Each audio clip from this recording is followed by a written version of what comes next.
Hi friends, ரொம்பவே யூஸ்ஃபுல்லான ஒரு டிஷ் தான் இங்கே எடுத்துகிட்டு வந்திருக்கேன். இப்போ பாருங்கள், இதை பார்த்து நீங்கள் ரொம்பவே ஆச்சரியப்பட போகிறீங்க. இது கெட்டில் மாதிரி கிடையாது. காஃபி, சுடுதண்ணி அது மட்டும்தான் சூடு பண்ண வைப்போம் இல்லையா? ஆனால் இது அப்படி இல்லை. இட்லியே அவிக்கலாம். அதுவும் மினி இட்லி மாதிரி கிடையாது, ரொம்ப சின்ன சைஸ் இல்லை, அதை விட கொஞ்சம் பெரிய சைஸேவும் நம்ம இட்லி அவிச்சிக்கலாம். நம்ம டூர் போகிறோம் அப்படின்னா இதை எடுத்துகிட்டு போகலாம், ஈஸியாக கேர் பண்ணிட்டு போகலாம். அங்கே மாவு வாங்கி ஊற்றிக்கலாம். இல்லை பேச்சுலர்ஸ்க்கு இது ரொம்பவே ரொம்ப ரொம்ப யூஸ்ஃபுல்லாக இருக்கும். ஒரு பொடி வாங்கி வச்சுக்கிட்டீங்க அப்படின்னா, இட்லி பொடி வாங்கி வச்சுக்கிட்டீங்க அப்படின்னா இட்லி அவிச்சு அழகாக சாப்பிட்லாம். நீங்கள் 5 மினிட்ஸ்லே இதில் ரெடி ஆகிடும் இட்லி. இது மினி இட்லி சைஸுக்கு ரொம்ப சின்னது கிடையாது, கொஞ்சம் பெரிய சைஸ், அதை விட பெரிய சைஸாக தான் வரும். பாருங்கள் எத்தனை இட்லி இருக்குதுன்னு.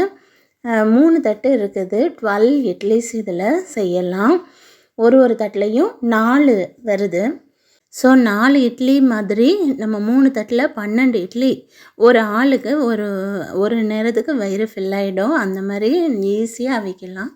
பாருங்கள், ரொம்பலாம் தண்ணி ஊற்ற தேவையில்லை. இதுக்குள்ளே கொஞ்சமாக தண்ணி விட்டுட்டு மேலே ஸ்விட்ச் போட்டோம் ஃப்ளக் பாயிண்டில். அதுக்கப்புறம் இதில் ஒரு ஸ்விட்ச் இருக்குது, அதை அதை நாபை திருக்கி விட்டோம்.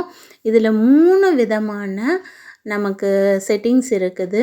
மினிமம், மேக்ஸிமம், அதுக்கடுத்து அதுக்கு மேலே, இப்படி 3 இதாக இருக்குது. அப்போ என்ன செய்யலாம் அப்படின்னா, ஜஸ்ட்டு ஹாட் வாட்டர் மட்டும் வைக்கிறீங்க அப்படின்னா ஆன் பண்ணி மட்டும் விட்டுறலாம். இல்லை அப்படின்னா கொஞ்சம் பாயில் பண்ணக்கூடிய ஒரு டீ அப்படி வைக்கிறீங்க அப்படின்னா, இதில் அந்த மாதிரி டீ வைக்கும் பொழுது சிம்லேயே வச்சு கொதிக்க விடுவோம் இல்லையா? அதுக்கு நீங்கள் மீடியம் வச்சுக்கலாம். மேக்ஸிமம் என்ன செய்யலாம் அப்படின்னா, இந்த மாதிரி இட்லி அவிக்கிறதுக்கு நீங்கள் யூஸ் பண்ணலாம். இங்கே பாருங்கள், சைடில் ஒரு ரெட் கலர் லைட் எரியுது இல்லையா? அது ஓவர் ஹீட் ஆயிடுச்சுன்னா தானே ஆஃப் ஆகிடும். ப்ளஸ் நமக்கு இட்லி ப்ரிப்பேர் ஆகிடுச்சின்னாலும் ஆஃப் ஆகிடும். ஸோ நம்ம இட்லி எடுத்து தொட்டு பார்த்து வெந்துருச்சு அப்படின்னா நம்ம ஈஸியாக எடுத்துடலாம். இல்லை இன்னும் கொஞ்சம் நேரம் வேக வைக்க போகிறீங்க அப்படின்னா, அதை ஆஃப் ஆனதுக்கப்புறம் மினிமம்க்கு வந்திருக்கும். மறுபடியும் நம்ம மேக்ஸிமம்க்கு ஒரு 1/2 செகண்ட் வச்சு எடுத்தோன்னே பாருங்கள், நல்லா புசு புசுன்னு வந்திருக்கு இட்லி. ரொம்பவே எக்ஸைட்டாக இருந்தது ஃப்ரெண்ட்ஸ். நீங்கள் ட்ராவலில் இல்லை வேறு ஏதாவது ஊருக்கு போகிறீங்க, அங்கே எனி டைம் நம்ம கடையில் வாங்கி சாப்பிட வேண்டாம் அப்படின்னா நீங்கள் அழகாக இந்த மாதிரி இட்லி குக்கர் டிஜியான் கம்பெனியில், ஃப்ளிப்கார்ட்டில் தான் நான் வாங்கினேன். அதே போல் ஃப்ளிப்கார்ட் எனக்கு நம்பிக்கையான நிறுவனமாக இருக்குது. அதனால் எல்லாமே ஃப்ளிப்கார்ட்டில் தான் ஆர்டர் பண்ணுறது. அவ்வளோ சீக்கிரமாக ரெடி ஆகிடுச்சு பாருங்களேன். ரொம்பவே க்யூட்டான மினி சைஸில் ரொம்ப அழகான வெசல் நமக்கு கிடச்சிருக்கு. இது கண்டிப்பாக நீங்கள் வாய்ப்பு இருந்தால் வாங்கி யூஸ் பண்ணுங்கள். இதோட ப்ரைஸ் என்ன அப்படின்னு பார்த்தீங்க அப்படின்னா, நான் ஒரு 1200க்கு வாங்கினேன். உண்மையிலே பெஸ்ட்டுன்னே சொல்லலாம். இதில் இன்னொரு அட்வான்டேஜ், இதுக்கு 1000க்குள்ளே இருக்குது. ஆனால் அதில் அந்த இட்லி தட்டு ஆப்ஷன் இருக்குதா அப்படின்றது டவுட்டு தான். இது புட்டு தட்டும் இது கூட வருது. இது கூட அட்டாச்மெண்ட்டாக புட்டு தட்டும் வருது. அடுத்த வீடியோவில் நான் புட்டு அவிச்சு காமிக்கிறேன் கண்டிப்பாக. அரிசி போட்டு, கம்பு போட்டு, கேழ்வரகு போட்டு நம்ம கூட செய்யலாம் ஈவினிங் டிஃபனாக. இங்கே பாருங்கள், இட்லியை குத்தி காமிக்கிறேன். எவ்வளோ சூப்பராக வந்திருக்கு பாருங்கள். மாவாகவே இல்லை.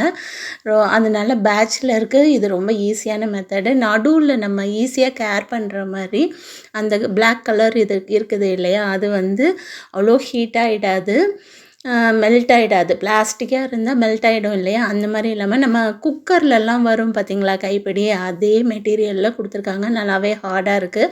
ஸோ மற்ற மெட்டீரியல்லாம் நான் யூடியூப் இல்லை, இந்த ஃப்ளிப்கார்ட்டில் இல்லை மற்ற இதே மாதிரி பிளாஸ்டிக்லலாம் வெசல்ஸ் இருந்தது.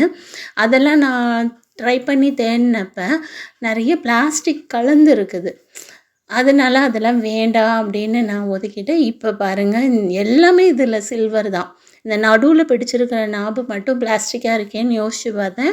அது மெல்ட் ஆகிற பிளாஸ்டிக் மாதிரி கிடையாது, நம்ம குக்கரில் வர கைப்பிடி மாதிரி. ஸோ ஹெல்த்துக்கு ரொம்பவே யூஸ்ஃபுல்லானது. தண்ணியும் பாருங்கள் எவ்வளோ கம்மியாக விட்ருக்கேன்னு பாருங்கள்.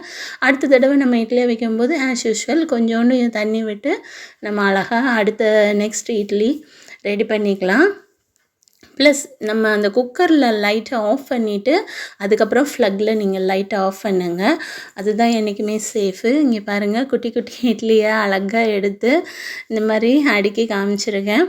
அதில் அழகாக பொடி, பேச்சுலர்ஸ்னால் நம்ம ட்ராவல் பண்ணுறோன்னாலும் அழகாக வீட்டில் பொடியை அரைச்சி எடுத்துகிட்டு போயிடலாம். இல்லை ஊருக்கு போயிருக்கோம் அப்படின்னாலும் இந்த சின்ன பாத்திரத்தை எடுத்துகிட்டு போனால் போதும்.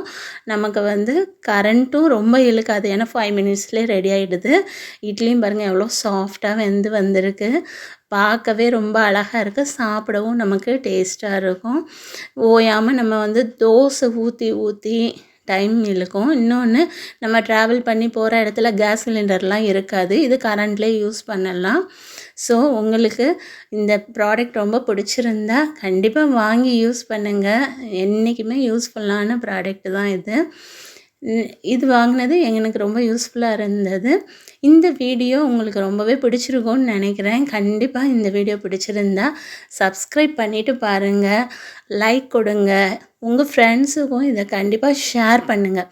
அப்புறம் இதை எப்படி மறுபடியும் நம்ம ஸ்டோர் பண்ணி வைக்கிறதுன்றதை காமிக்க. இந்த வெசல் வந்து குழம்பு செய்யலாம், சாதம் செய்யலாம். ஆனால் நம்ம வந்து உள்ளே தான் ஈரம் பண்ணலாம். ஏன்னா இதுக்கு அடியில் பார்த்திங்கன்னா அந்த ஹீட் ஆகிற நாப் இருக்குது. அதனால் நம்ம வாஷ் பண்ணுறப்ப அந்த அடியில் உள்ள அந்த பிளாக் கலரில் இருக்க பாருங்கள், அது வந்து தண்ணி படாதபடி நம்ம வாஷ் பண்ணுறது பெட்டரு. லிட்டுமே பாருங்கள் நல்லா கண்ணாடியில் கொடுத்துருக்காங்க. அதுவும் வாஷ் பண்ணுறதுக்கு ரொம்ப சேஃபான ப்ராடக்டாக இருக்குது. இதோ சொல்கிறேன் பாருங்கள், இந்த புட்டு தட்டு இது தான். கீழே தண்ணி ஊற்றிட்டு அது மேலே இந்த புட்டு பிசைஞ்சு, மாவு பிசைஞ்சு இந்த தட்டில் ஃபில் பண்ணி வச்சுட்டு அந்த லிட்டை போட்டு மூடிடலாம். அதுவும் 5 to 10 மினிட்ஸில் ஈஸியாக குக் ஆகிடும். நமக்கு கரண்ட்டும் ரொம்ப இழுக்காது. ஓவர் ஹீட்டான ஸ்மெல்லாம் வரும் இல்லையா, அந்த மாதிரி எதுவுமே வரல. அதனால தான் இந்த ப்ராடக்டை யூஸ் பண்ணிவிட்டு உங்களுக்கு காமிக்கிறேன். இங்கே பாருங்கள், ரீஸ்டோர் பண்ணும்போது இதில் நமக்கு தண்ணியெல்லாம் விழுந்திருக்காது இந்த அடி பிளேட்டில். அதை நம்ம அழகாக தண்ணி இருந்தாலும் லேசாக தொடச்சிட்டு கவரில் போட்டுட்டு இந்த மூடி, இந்த குக்கர், இது எல்லாத்தையுமேவும் உள்ளே நல்லா வாஷ் பண்ணிவிட்டு கிளாத் வச்சு தொடச்சிட்டு மறுபடியும் கவரில் போட்டு நம்ம பாக்ஸில் வச்சுட்டோம் அப்படின்னா எங்கேனாலும் ஈஸியாக கேர் பண்ணிட்டும் போயிடலாம், ஈஸியாக யூஸ் பண்ணவும் செய்யலாம். இங்கே பாருங்கள், இந்த மாதிரி தான் அழகாக எல்லாத்துக்கும் கவர் போட்டு எனக்கு வந்தது. ஸோ அன்பாக்சிங் வீடியோ நான் உங்களுக்கு காமிக்கலை. யூஸ் பண்ணிவிட்டு அது நல்ல ப்ராடக்டாக இருந்தால் தான் மட்டும் நம்ம யூடியூப்பில் போடணும் அப்படின்றதுக்காண்டி நான் யூஸ் பண்ணேன். அது நல்லாவே வந்தது. அதனால் உங்களுக்கு நான் போட்டு விட்றேன். அதே போல் இப்போ வயசானவங்க இருப்பாங்க, அவங்கெல்லாம் இந்த ப்ராடக்ட் வாங்கி ஈஸியாக யூஸ் பண்ணலாம். ரொம்பவே எஃபெக்டிவாக இருக்குது. Current low voltage, high voltage அதிலெல்லாம் பிரச்சனை வருமானு பார்த்தேன். அந்த மாதிரி இதுலேயும் ரொம்ப பிரச்சனை வரல. சப்போஸ் நீங்கள் லோ வோல்டேஜ் ஆயிடுச்சு, திருப்பி ஹையாக வரப்போகுதுன்னா வேணால் ஃப்ளக்கை நிறுத்தி வச்சுக்கோங்க. அந்த மாதிரி சிச்சுவேஷன்லையும் இதை நான் யூஸ் பண்ணி பார்த்துட்டு தான் நான் சொல்கிறேன். இங்கே பாருங்கள் எவ்வளோ க்யூட்டாக இருக்குதுன்னு. இது பார்க்கும்போதே நமக்கு வாங்கணும்னு தோணும்.